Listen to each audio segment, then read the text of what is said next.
여러분 안녕하세요. 오늘은 조금 놀라운 이야기를 해볼까 합니다. 우리가 먹는 음식 중 흔히 탄수화물은 살찌게 하고 단백질은 몸에 좋은 것이라고들 생각하시죠?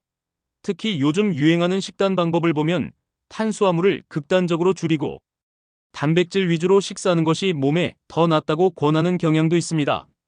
심지어 밥이나 빵 같은 주식 대신 고기나 달걀, 치즈와 같은 단백질 식품으로 점심, 저녁을 해결하는 분들도 늘어나고 있는데요.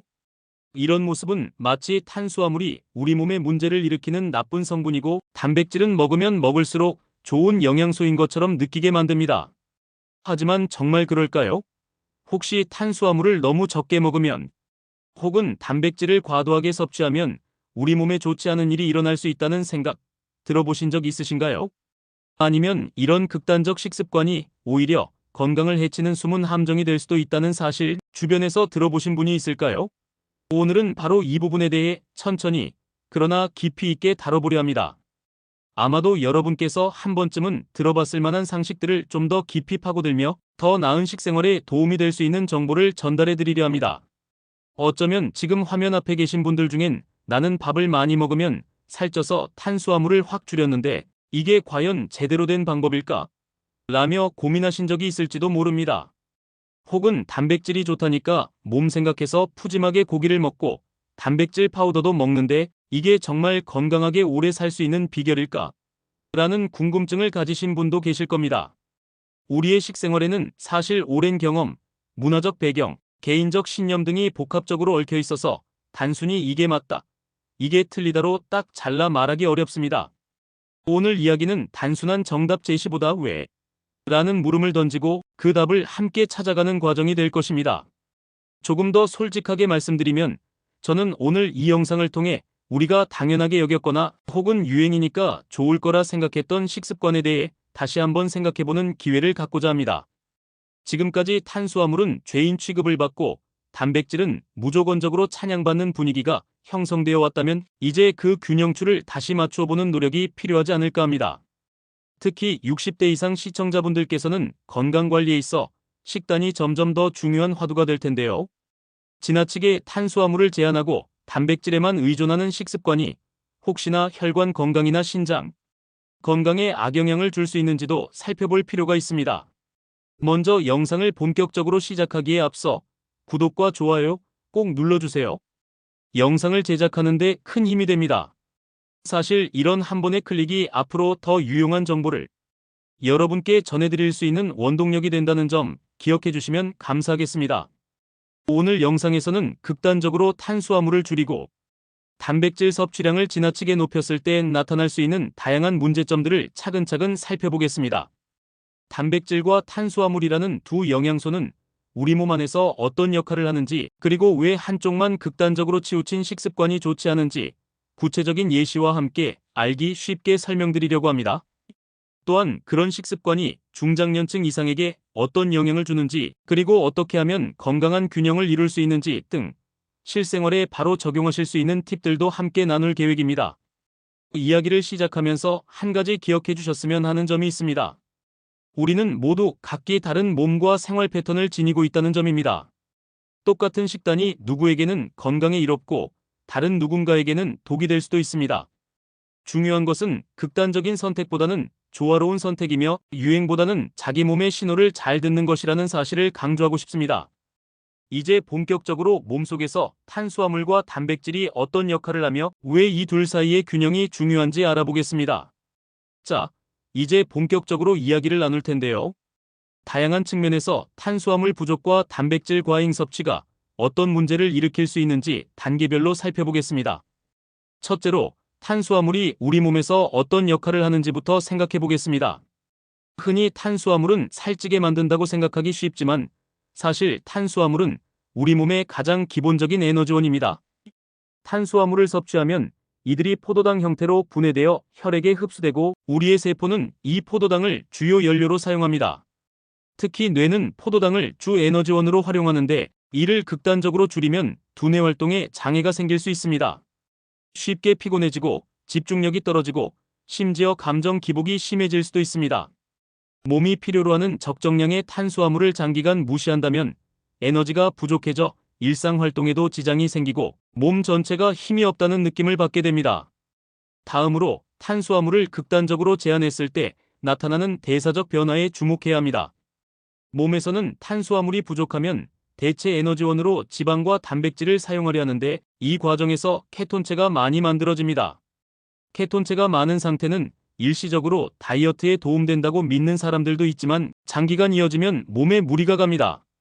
입에서 아세톤 냄새가 나는 것, 두통, 어지럼증, 메스꺼움 등의 케톤증 증상이 나타날 수 있고 심할 경우 대사적 혼란으로 이어질 수 있습니다.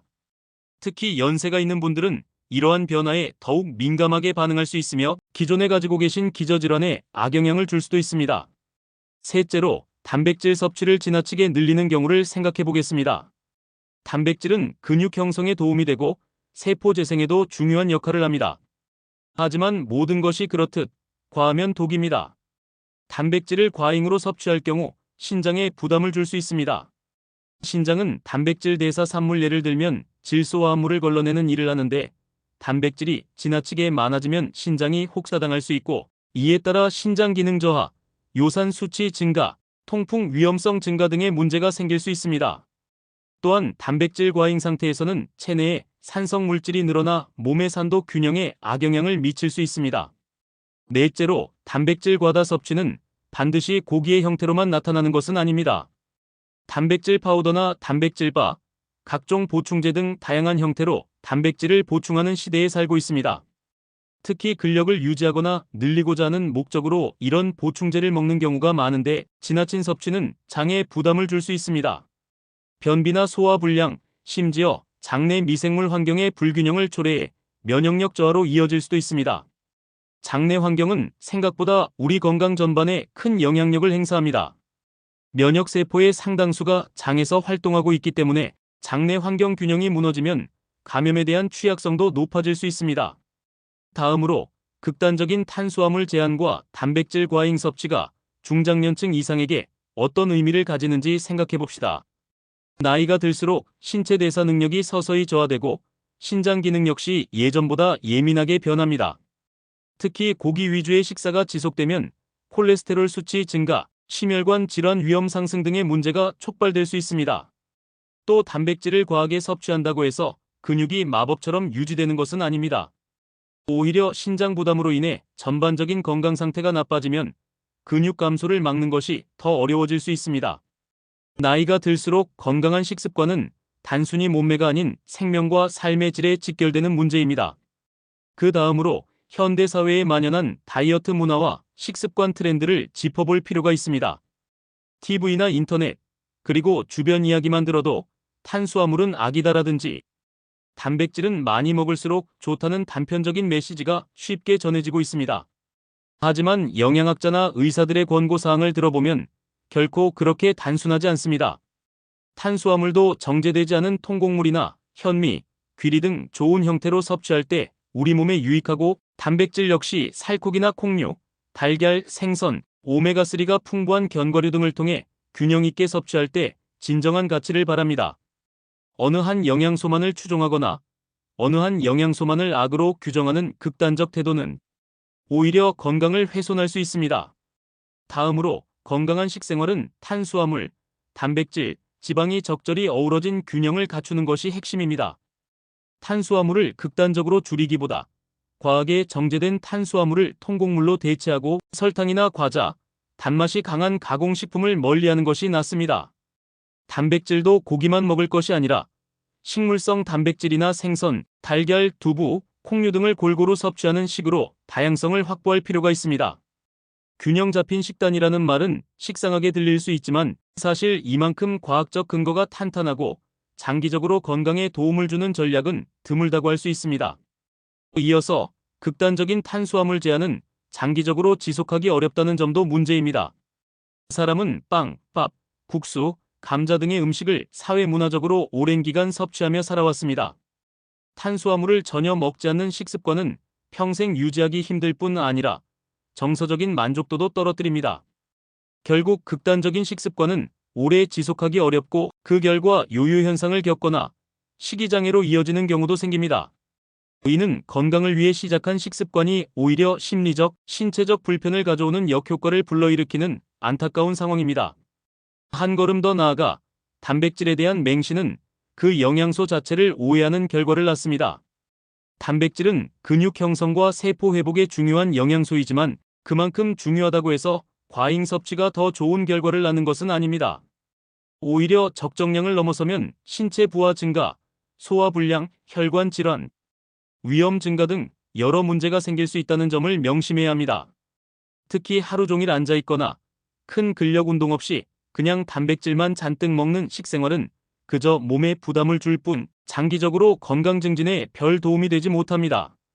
계속해서 단백질과 탄수화물 사이에 지방의 역할도 빼놓을 수 없습니다. 지방은 우리 몸에 필요한 호르몬 합성, 지용성 비타민 흡수, 세포막 형성 등 필수적인 역할을 합니다. 물론 지방도 종류에 따라 좋고 나쁨이 분명하지만 특정 영양소만을 제한하고 다른 영양소만 과다 섭취하는 식은 지방 섭취 균형도 깨뜨릴 수 있습니다. 결국 모든 영양소는 서로 맞물려 돌아가며 어느 하나라도 균형이 무너지면 몸 전체에 미묘한 문제가 이어집니다. 마지막으로 우리의 건강을 위해서는 식생활뿐 아니라 운동, 수면, 스트레스 관리 등 다양한 요소가 중요합니다. 탄수화물을 줄이고 단백질을 늘린다고 해서 혹은 그 반대라고 해서 모든 문제가 해결되는 것은 절대 아닙니다. 적절한 영양 섭취는 건강관리의 한 축일 뿐이며 이를 중심으로 다양한 생활 습관이 어우러질 때 진정한 건강이 실현됩니다. 이처럼 탄수화물과 단백질을 바라보는 시선은 단순히 좋다, 나쁘다 식으로 양극단에 놓기 어렵습니다. 결국 핵심은 균형이며 나에게 맞는 식생활 패턴을 찾아가는 것입니다. 오늘은 극단적인 탄수화물 제한과 단백질 과다 섭취가 왜 위험한지, 그리고 건강한 식습관을 위해 왜 균형 잡힌 식단이 필요한지에 대해 이야기를 나누었습니다. 제대로 알지 못한 상태에서 어떤 유행하는 방식에만 치우치다 보면 오히려 몸에 해를 끼칠 수 있음을 강조하고 싶었습니다. 특히 연령이 있으신 시청자분들께서는 신장이나 심혈관 건강에도 유념하셔야 하고 지나친 단백질 섭취가 그런 부분에 악영향을 줄 수 있음을 고려해야 합니다. 이제 여러분께서도 탄수화물을 무조건적으로 돌리거나 단백질만이 구원의 열쇠인 것처럼 여기는 극단적인 사고에서 벗어나 균형 잡힌 시선으로 식생활을 바라볼 수 있기를 바랍니다. 다양한 식품군을 조화롭게 섭취하고 가능한 한 자연에 가까운 원형 식품을 선택하고 나 자신이 느끼는 신체적 변화와 만족도를 세심하게 살피는 것이 최선의 전략일 것입니다. 어떤 식단을 따르던 결국 가장 중요한 것은 내 몸의 신호를 잘 듣는 것이고 과도한 편식보다는 적절한 균형을 찾는 것입니다. 앞으로도 이런 영양과 식생활 이야기를 나누면서 더 건강하고 즐거운 삶을 위한 힌트를 함께 찾아가면 좋겠습니다. 영상 끝까지 시청해 주셔서 감사합니다.